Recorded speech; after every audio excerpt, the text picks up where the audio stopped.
오늘 이제 성경 본문이 드디어 기대하던 예수님의 탄생 부분입니다. 그래서 우리가 잘 아는 찬송이지만 그래도 역사적으로 기독교 역사상 가장 유명하다고 할 수 있는 그 핸델의 메시아 중에 나오는 할렐루야 찬양을 CBS에서 장소가 어딘지 잘 모르겠어요. 제가 보기에는. 하여튼 이 연합성가대가 모여가지고 할렐루야 찬양 올려드리는 이 찬양을 우리가 함께 듣고 그 다음에 말씀을 듣도록 하겠습니다.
아멘.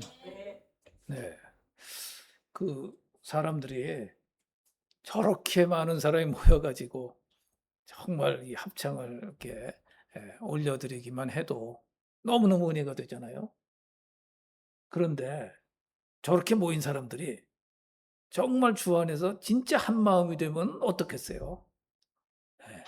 엄청난 일이 진짜 벌어질 수밖에 없을 겁니다.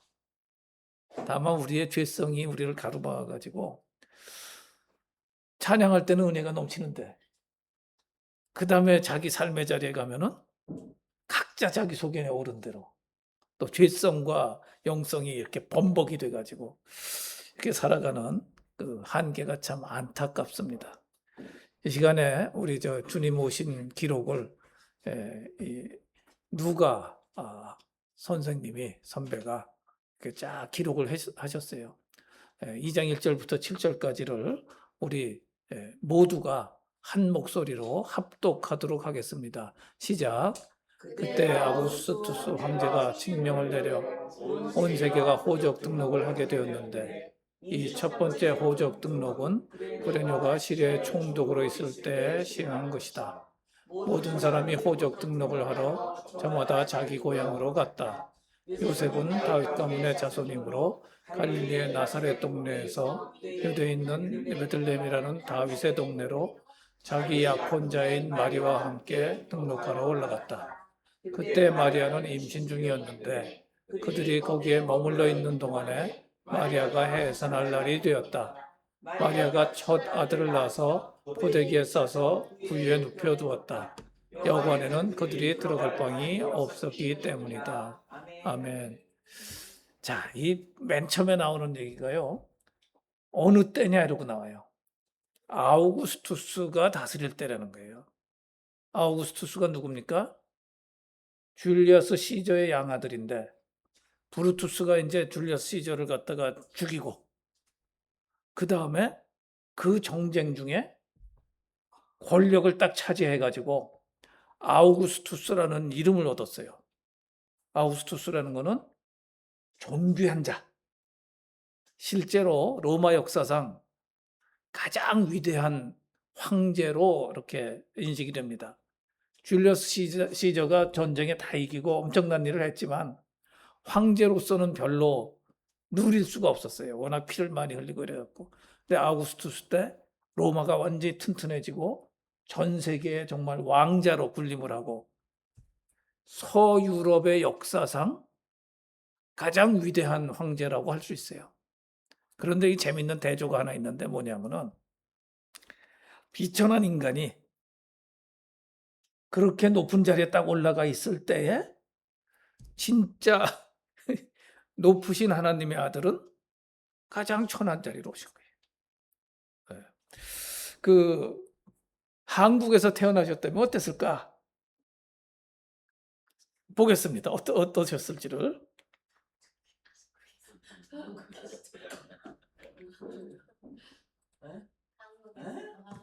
이게 우리나라의 유명한 화가 중에 한 분인 운보 김기창 화백이 시리즈로 복음 시리즈로 쫙 그린 그림이 있어요.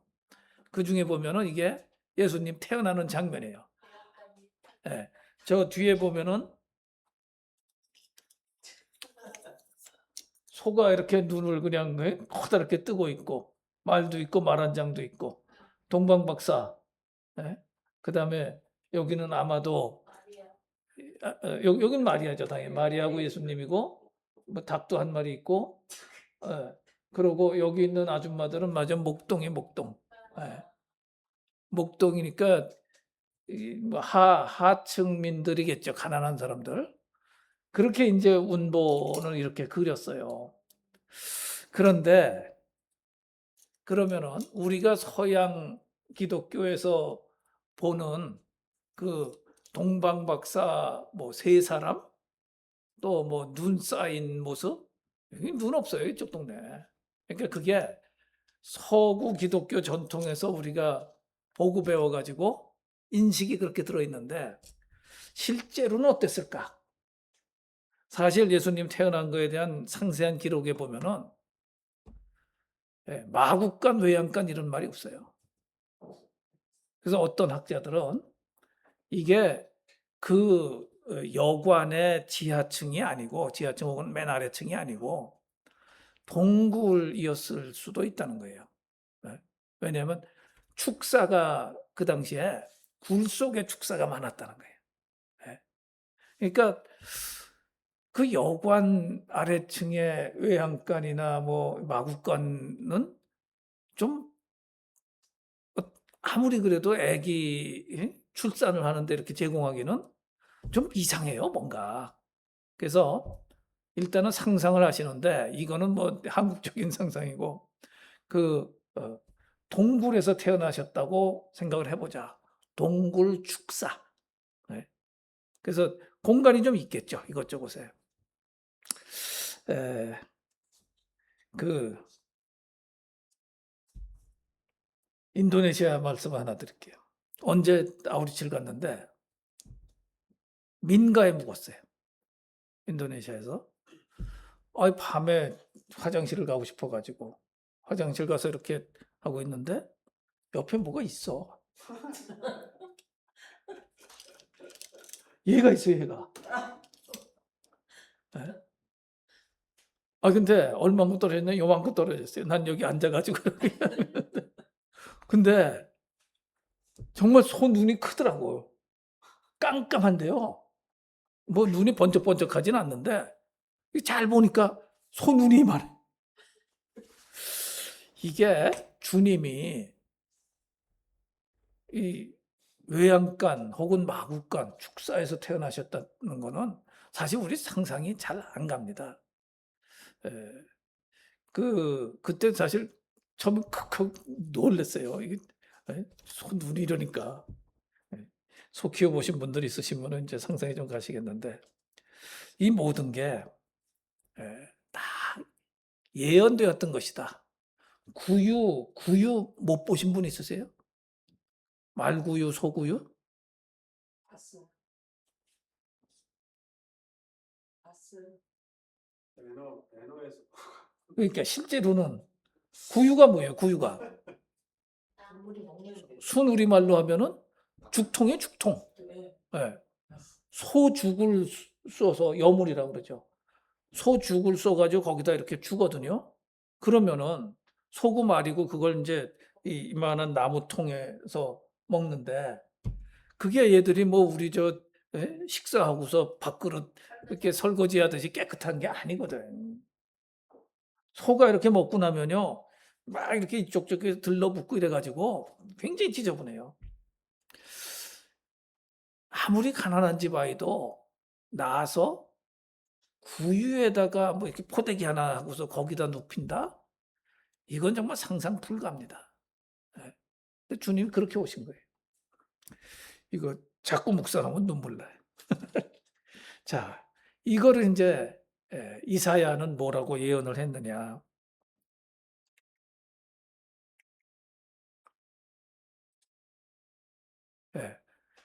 이사야서 7장 14절 한번 같이 읽으시겠습니다. 시작. 그러므로 주님께서 친히 다윗 왕실에 한 징조를 주실 것입니다. 보십시오, 처녀가 잉태하여 아들을 낳을 것이며 그가 그의 이름을 임마누엘이라고 할 것입니다. 네, 우리가 이 구절을 읽을 때 항상 뭐에 주목을 하냐면 처녀가 잉태한다고 예언이 돼 있어. 근데 그게 하나의 사인이라는 거거든요. 사인. 어떤 상황에서 이 예언이 주어졌느냐가 중요해요. 이때 남유다와 북이스라엘이 전부 타락해가지고 이스라엘을 통해서 하나님이 하신 말씀은 무슨 얘기냐? 너희들은 다 망할 거야. 내가 더 이상 너희들 붙들리지 않을 거야. 만약에 하나님이 남한과 북한 니들 다 망할 거야. 이렇게 말씀하시면 얼마나 끔찍하겠어요. 그 상황에서 보라. 그런데 빛이 비칠 거다. 이렇게 말씀하시는 거예요. 암담한 현실 가운데 신기한 일이 있을 것이다. 처녀가 임신해서 아이를 낳을 거야. 그리고 그의 이름을 임마누엘, 무슨 뜻인지 아시죠? 그 이름을 하나님이 너희와 함께 하신다 라는 뜻으로 이름을 지을 거야. 그래서 실제로 예수라고 지은 것은 예수는 구원자라는 뜻이거든요. 하나님이 너희와 함께 하시며 구원의 빛을 주어 주실 거야. 이런 희망의 메시지를 주신 거예요. 암담한 상황에서. 그 예언이 이루어진 거죠. 그 다음에 11장에서는 이제 이렇게 좀 더 구체적으로 예언합니다. 11장 1절 함께 읽으시겠습니다. 새 줄기에서 한 쌀이 나며 그 뿌리에서 한 가지가 나서 결실할 것이요. 에레미야서도 읽겠습니다. 보라 때가 이르리니 내가 다윗에게 한 의로운 가지를 이룰 것이라. 이새의 줄기가 무슨 말입니까? 이새가 누구예요? 다윗의 아버지잖아요. 그러니까 다윗 가문에서 한 싹이 나서 이 뿌리에서 가지가 나고 결실할 것이다. 그리고 예레미야는 조금 더 다윗에게 한 의로운 가지를 일으킬 것이다. 이렇게 이제 예언을 계속 해주세요. 이들이 예언할 때 그러니까 남유다 뭐 북이스라엘 갈라지기 훨씬 전에 거의 뭐 한 500년 정도 전에 이 예언이 주어지는 거예요. 그 다윗이 있었던 거고 선지자들을 통해 가지고 이 예언이 주어져요. 다윗의 후손 중에 메시아가 오실 것이다. 그건 무슨 의미입니까? 우리 CNMA의 4대 교리 중에 저 밑에 보면은 맨 밑에 있는 거예요. 다시 오실 왕. 여기서는 초림의 왕을 예언한 거예요. 네. 왕으로서 오실 다윗의 자손. 그래서 다윗을 얘기를 하는 게 다윗. 이스라엘 역사에서 가장 위대한 왕 다윗. 그 후손으로 예수 그리스도가 오실 것이다. 다음에 베들레헴에서 태어나요. 아우구스투스가 호적 확인해라. 그러니까 다 자기 출생지로 가야 돼. 그래서 예수님의 이제 이 육신의 아버지가 되는 요셉이 베들레헴 사람이라서 베들레헴에 가서 낳게 돼요. 근데 베들레헴이 어디입니까? 다윗의 고향이에요. 이게 계속 연결되는 거예요. 다윗이 베들레헴에 태어나서 이스라엘의 왕이 되었던 것처럼 미가 선지자를 통해서 이 말씀을 또 주시는 거예요. 베들레헴 에브라다야. 에브라다는 이제 베들레헴의 별칭입니다. 너는 유다 여러 족속, 그러죠. 고을 가운데 가장 작은 고을이지만 이스라엘을 다스릴 자가 내게서 나올 것이다. 그래서 그의 기원은 이스라엘을 다스릴 자는 원래 붙어 있던 하나님이야. 이 말씀하는 거예요. 아득한 옛날 태초에까지 거슬러 올라간다. 이 모든 예언들이 다 똑같은 얘기 통해요. 다. 그리고 실제로 오늘 누가복음 본문을 통해서 이제 이루어집니다. 그러면 우리가 생각해 봐야 될 게 하나 있어요. 왜 꼭 예수님이 오셨어야 됩니까? 우리가 회개하고 하나님을 찾으면 되잖아요. 여기 기독교의 기본이 되는 중요한 교리가 들어있어요. 오늘은 그 부분을 말씀을 드리니까 아시는 거일 수 있지만 좀 더 명확하게 기억을 하시길 바랍니다. 자, 좀 넘겨주세요. 예. 네. 성육신을 하셨어야만 되는 이유가 무엇이냐를 알기 위해서는 우리 인간이 갖고 있는 두 가지 주장을 이제 생각을 해봐야 돼요. 성선설과 성악설이 있습니다. 인간은 하나님의 형상으로 지어진 존재이기 때문에 원래 선해. 그런 주장이 있고, 아니야. 선악과 이후로 타락해가지고 원래 악해 근본적으로. 이 주장 중에 어느 걸 따르는 것이 마땅한지를 잘 한번 생각을 해보자고요. 성선설은요, 이런 얘기예요. 우리 속에 잠재력이 있어. 회복의 잠재력이 있어. 겉으로 나타나는 행동은 어떤 영향 때문에 이상할지라도 이 선한 것들을 도로 잘 끄집어내면은 정상이 되고 선한 인간이 될 수 있어. 이게 현대 상담학의 기초 이론이에요. 전제가 되고.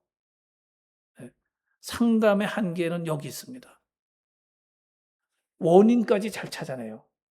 그런데 본인 속에서 선함을 끄집어내려는 노력을 해요. 이게 어디까지 가냐면요. 이 영적으로 인본주의. 그러면 하나님 필요 없어.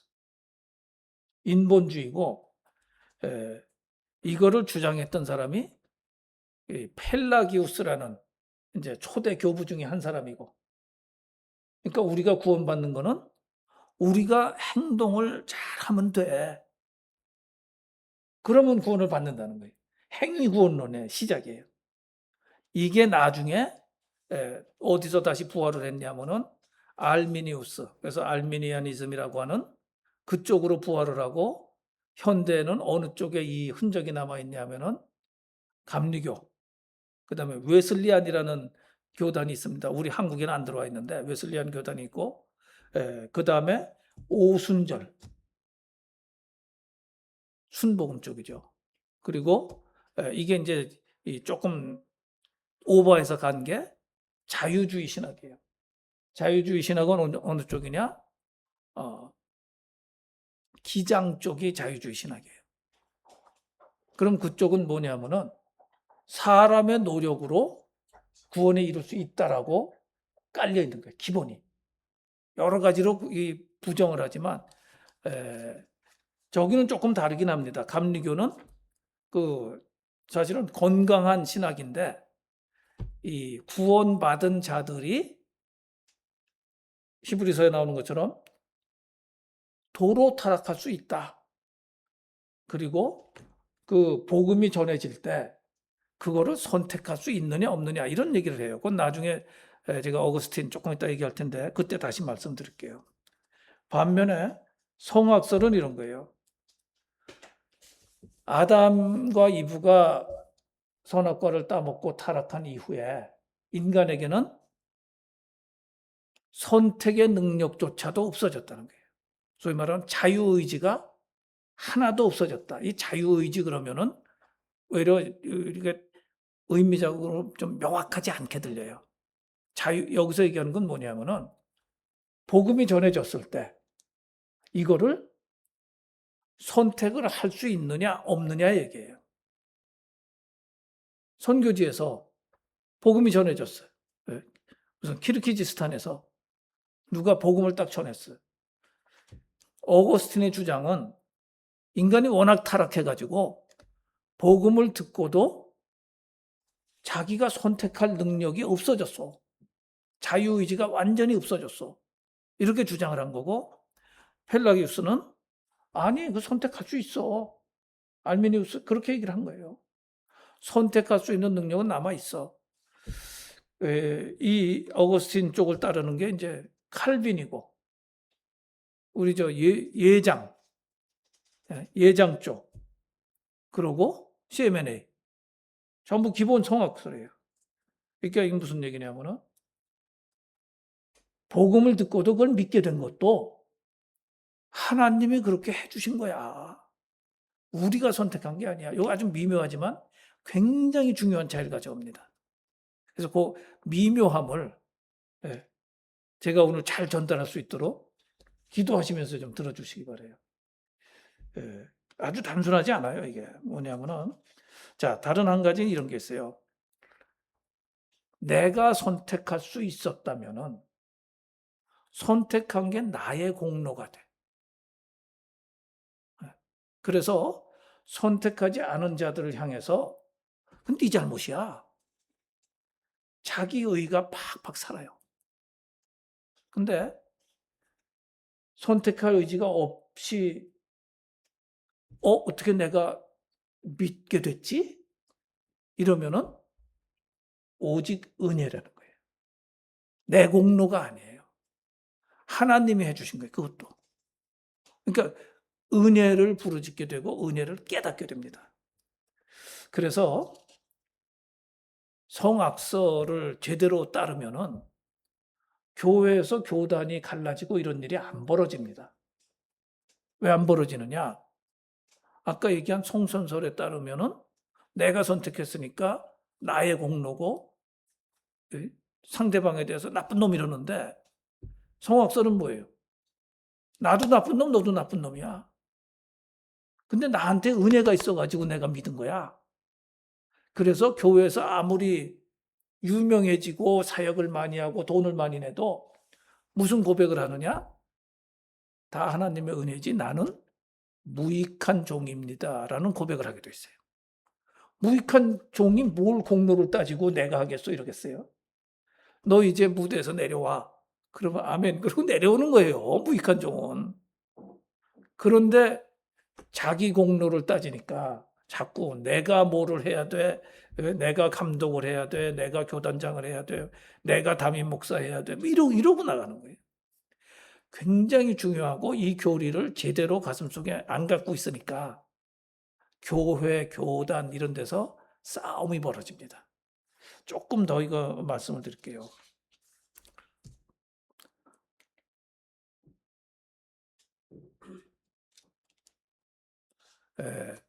이 어거스틴이 라틴어로 이거를 이제 설명을 했어요. 그래서 요거 근데 외우기가 되게 쉽습니다. 요거 외우고 있으면요, 필요할 때 유식합격할 수 있어요. 요 정도는 얼마든지 외워요. 네. 보세요. 이렇게 표현을 합니다. 타락 이전에는 뽀세 빼까레에 뽀세 논 빼까레 이렇게 얘기를 해요. 뽀세는 파서블 할 때 단어예요. 파서블. 네. 가능하다. 빼까레는 죄를 짓는다는 의미의 동사예요. 그럼 무슨 얘기예요? 죄를 지을 수도 있고 죄를 논 빼까레 안 지을 수도 있다. 인간이 타락 이전에 처음 창조됐을 때는 죄를 지을 수도 있는 존재고 죄를 안 지을 수도 있는 존재였다. 그런데 여하간 타락을 했어. 타락을 했을 때 오스틴이 하는 얘기는 죄를 안 지을 수가 없는 존재라는 거예요. 선한 거를 다 잊어버렸기 때문에 자유의지도 없고 선한 걸 선택할 능력이 없다는 거예요. 그래서 논백가래 죄를 안 짓는 거를 논뽀세 not possible이라는 얘기예요. 죄를 안 지을 수 없는 완전 타락의 존재가 됐다는 거예요. 예수 그리스도로 인해서 구원받기 이전에는 이런 존재라는 거예요. 이게 오리지널 가톨릭에서도 따랐던 것이고 지금 개신교 중에 복음주의 쪽에서는 따르고 있는 그런 기본 교리입니다. 그러니까 이게 뭐냐? 성악설이에요. 자, 예수님이 오셨어. 그래가지고 예수 그리스도의 십자가 사역을 듣고 눈물 흘리면서 회개를 했어. 구원을 받았어. 그럼 구원받은 신자는 어떤 상태냐? 죄를 안 지을 수 있는 상태. 우리는 죄를 안 지을 수 있는 상태지 죄 없는 존재가 아니에요. 죄를 안 지을 수 있는 상태예요. 근데 1번하고 3번의 차이가 뭡니까? 1번, 3번의 차이가.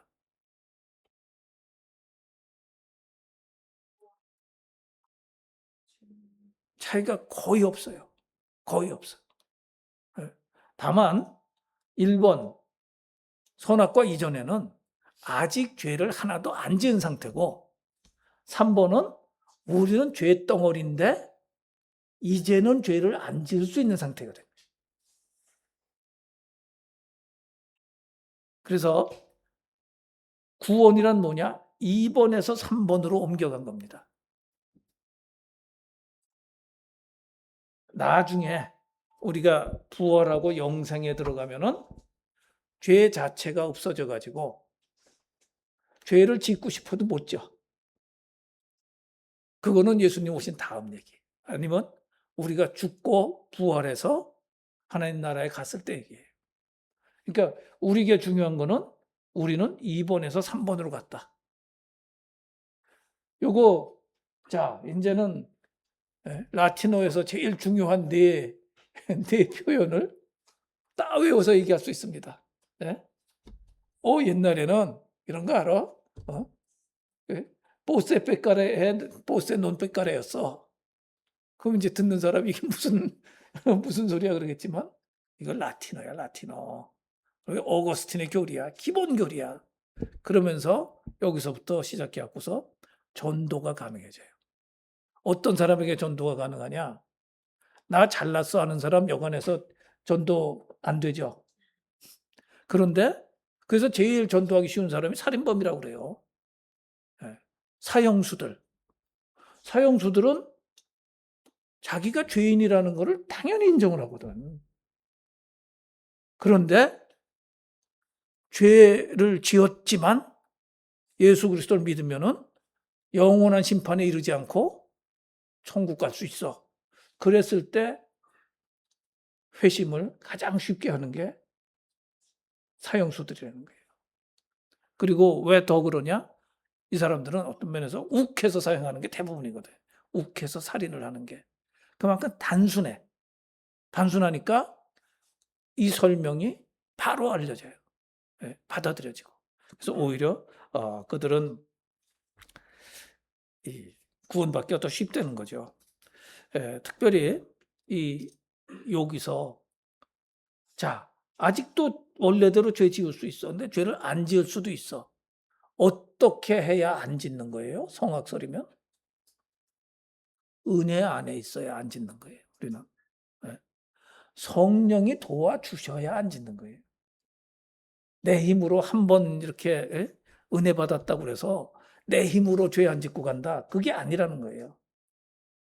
지금도 우리가 죄를 안 지을 수 있는 거는 은혜밖에 없다는 겁니다. 예, 하나님이 나와 함께 하시고 내 손 잡아서 이렇게 이끌어 가시지 않으면 안 된다는 거예요. 그래서 개신교의 가장 기본적인 교리는 은혜입니다. 은혜. 모든 게 은혜지 요거 빼고 나머지만 은혜가 아니라 모든 게 은혜라는 거예요.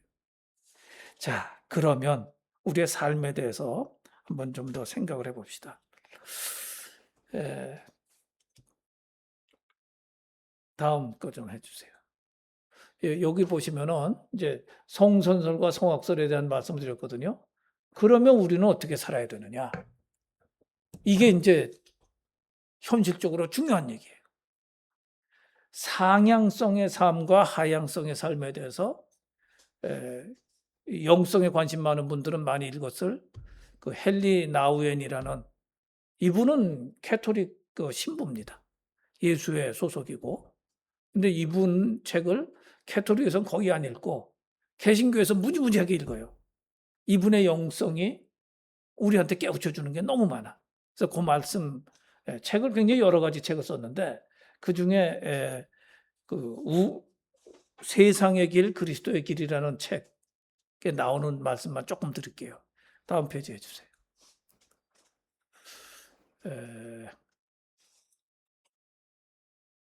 그거를 가지고 합시다. 세상의 길은 이게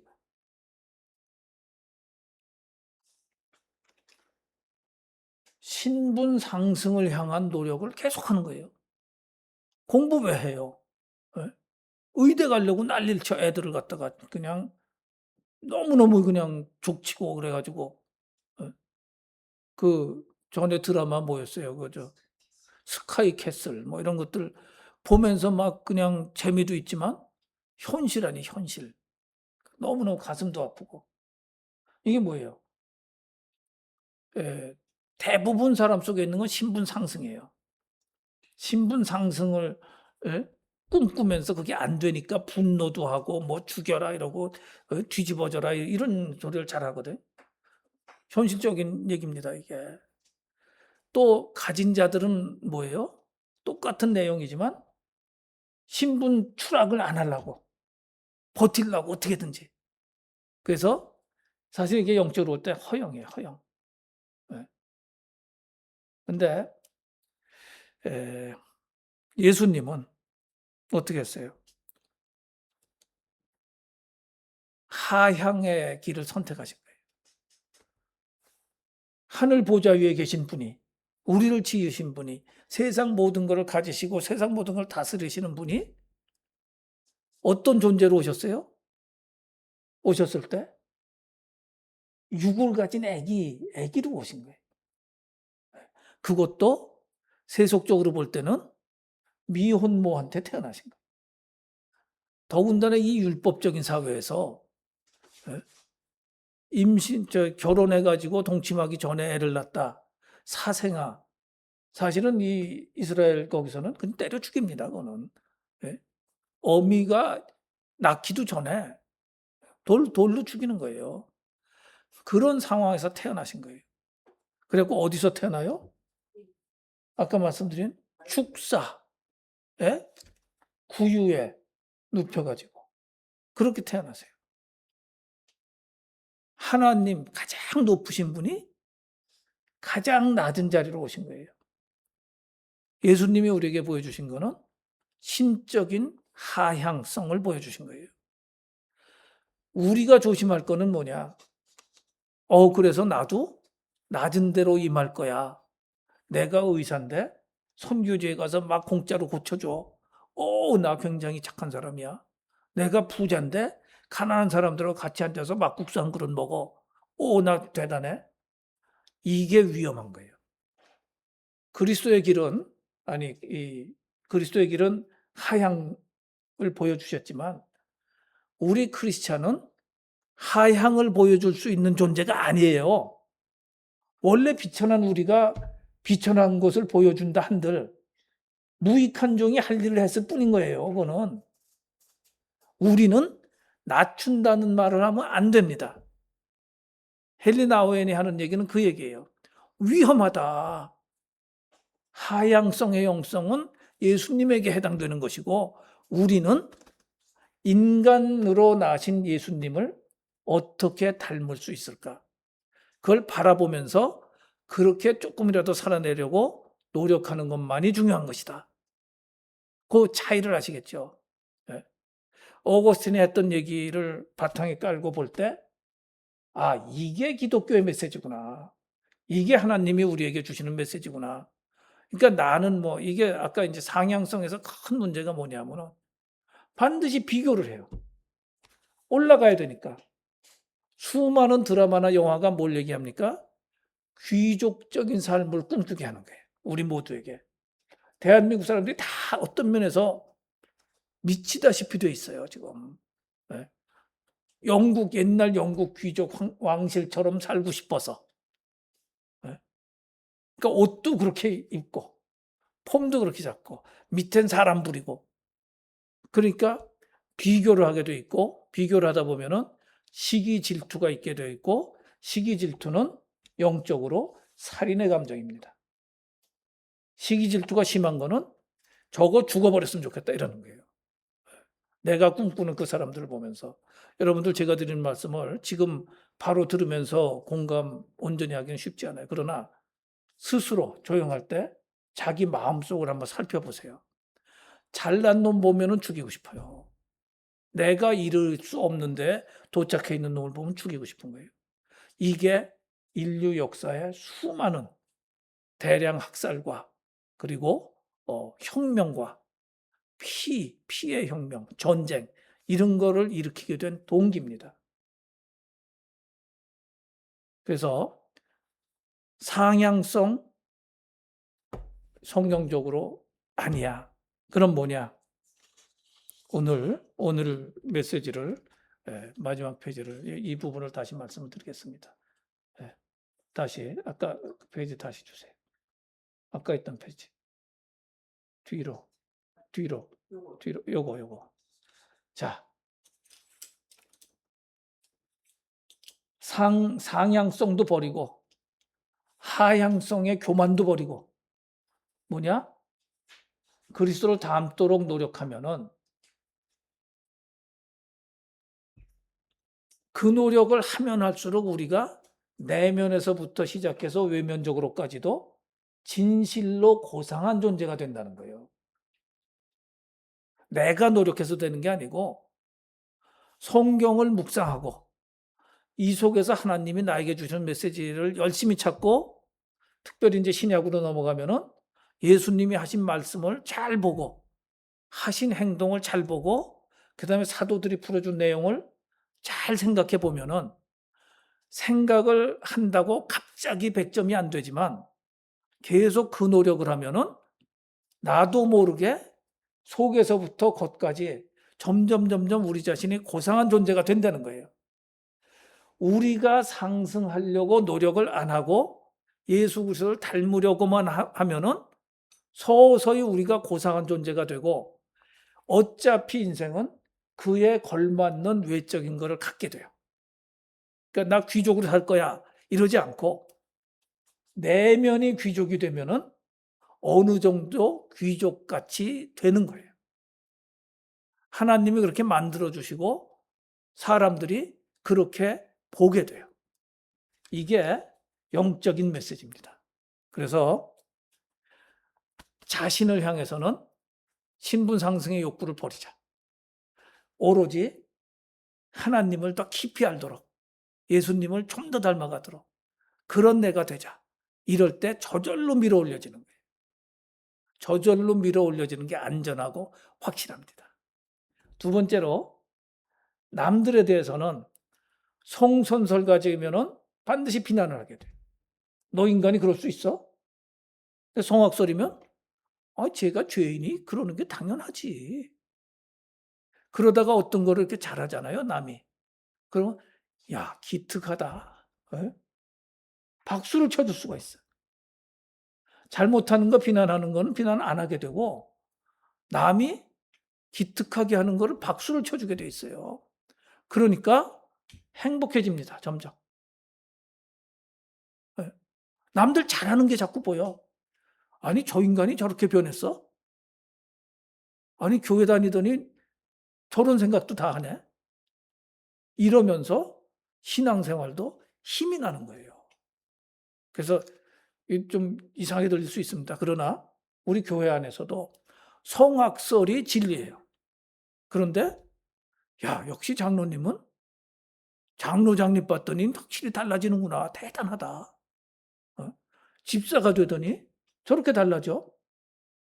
기도하더니 사람이 저렇게 달라졌어. 그게 주님이 우리한테 명령하시고 먼저 보여주신 겁니다. 더 상세한 것들은 우리가 이제 누가복음 계속 보면서 주님이 하신 말씀과 누가의 기록을 통해 가지고 좀 더 보게 될 거예요. 오늘 영적인 메시지는 나를 향한 메시지고 더 이상 잘난 놈 보고서 분노할 필요가 없다. 돈은 죽으면 다 놓고 가는 거고 명예 그 사람이 진짜 어떤 인간인가가 중요한 거야. 겉으로 뭐 타이틀 뭐 그렇게 중요해. 지나면 다 잊혀지는데. 그래서 나를 향한 메시지는 신분 상승의 허용을 버리고 정말 하나님이 기뻐하시는 존재가 되도록 기도하면서 노력하는 거예요. 성령님의 도우심을 구하면서. 남을 향해서는 본디 악인인데 저 정도 하는 것도 대단해 라고 칭찬해주고 그렇게 하는 우리 모두가 되기를 바랍니다. 그래서 우리 삶에서 승리하는 모두가 되시기를 바랍니다. 제가 잠시 기도하겠습니다. 하나님, 하늘 보좌를 버리고 우리 같은 쓰레기 같은 우리 인간의 몸을 입고 이 땅으로 내려오신 예수님 찬양합니다. 감사합니다. 하나님, 이제 높아지고자 하는 마음을 저희 가운데서 버리기를 원합니다. 성령님 도와주시옵소서. 다른 사람들을 바라볼 때 지나친 기대를 하지 않기를 원합니다. 오히려 아무것도 할 수 없던 존재가 하나님 보시기에 기쁜 일을 하는 것을 보며 칭찬하고 기뻐하고 감사하며 그 사람들에게 잘해주는 그런 저희들 되기를 원합니다. 성령님 이 역시 도와주시옵소서. 예수 그리스도 이름으로 감사하며 기도했사옵나이다. 아멘. 네.